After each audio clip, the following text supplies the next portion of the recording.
on the show here, we go after Tomi Lahren a lot because I don't see enough of it necessarily, and it's honestly like if you want to become like uh get some comedy like throughout the massive political discourse that's going on and just the crazy stuff that's going on, Tomi Lahren is the person to watch because she's young, she looks good, and she is like ridiculously stupid.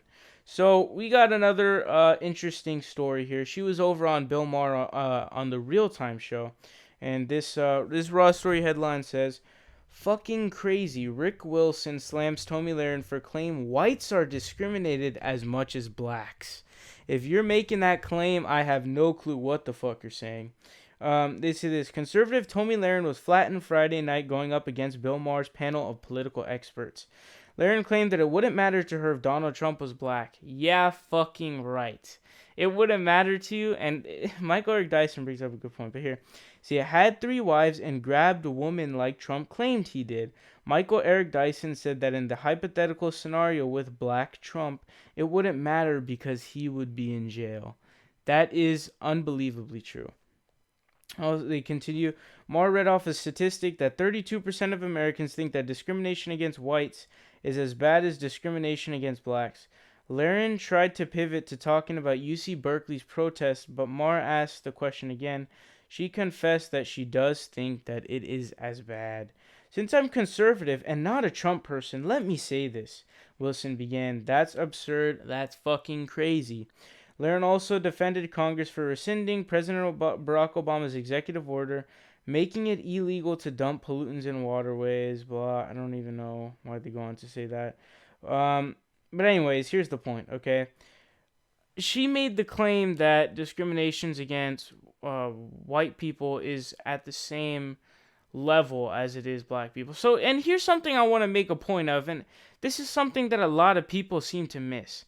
And people like Ben Shapiro will just spit and repeat this fact. Like, it's unreal how much they repeat this fact. It'll be like, I forget what the exact number is, but they'll say the percentage of crimes committed in the United States is this percentage, and this percentage of the population is African American. So they'll bring up the statistic about how much of all crime is committed by African Americans, but what they don't divulge and what they don't say is that a majority of those crimes are induced by the war on drugs and different things like that. So if you criminalize a substance that ends up running rampant in there, and the police force is mainly going to go in there instead of a white neighborhood to fuck with them, yeah, of course there's going to be more crime. It depends on, it's not the people necessarily. Like, if there was no war on drugs and drugs were legalized, half of that crime wouldn't even exist. Like, the cops run those areas because it is forced upon them to end up pivoting to drugs and selling drugs and all this type of stuff because of underfunded schools and bad parenting and just bad environment, to be honest with you. And Ben Shapiro will say this all the time too. He'll be like, it's culture. I couldn't disagree more, because as soon as you say it's culture, what you're saying is that there's really no solution except for basically indoctrinating them with whatever the fuck that you think, which is your Orthodox Jewish beliefs, which I don't agree with. So what I think it is, and this is where the discrepancy occurs, is that if you put yourself, and this is what I want you to do too, when you're feeling all all nice and racist, you should go like this, okay? Think about it this way. Put yourself in a position of a black kid who is 10 years old or 12 years old in Flint, Michigan, where they don't even have clean water. They don't even have clean water. They go to a school that barely has any supervision. The teachers are not checked. The teachers don't do anything but give out worksheets because there's no other way to teach because the kids are so bad. They're massively underfunded. There are no textbooks. There's nobody who cares about anything. It's like, put yourself in the shoes of that person. How are you going to succeed in that environment? Because think about it. No, and don't even try and make this argument that, oh, you're so great that you would succeed in any environment, because it's simply not true. So what I want you to do is always please put yourself in the position of that person and say, wow, at the very least understand where they're coming from.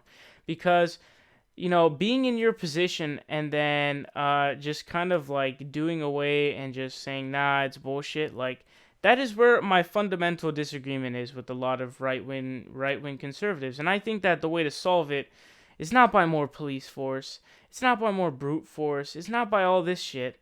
What the real way to solve this problem is, instead of going in and fucking beating the shit out of everyone, the Justice Department, right before Trump took office, released a huge document detailing that Chicago police force was using massive overage of force. You can look this up. It's a super long document.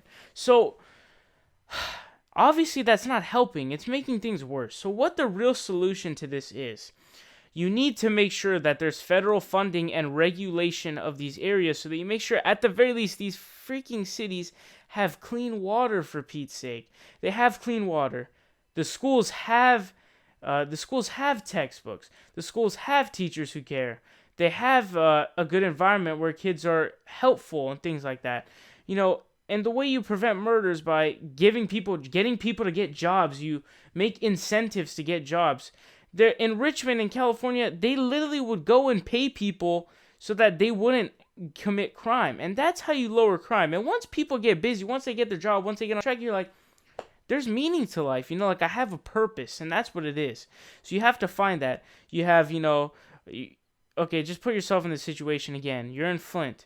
You have no clean water. You're in a terrible house that there's no regulation. The governor is anti-citizen. You have a single mom. She's a drunk and she doesn't really have that much of an income. You're going off of welfare.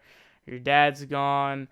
You go to a school where there's no textbooks. The teachers suck. The administration sucks. There's no regulations whatsoever. There's practically no school resources. The people around you are either doing drugs, not giving a shit, or committing crime. What are you going to succumb to? Like, yeah, there's going to be those few that stand out, but a majority of those people are not going to make it.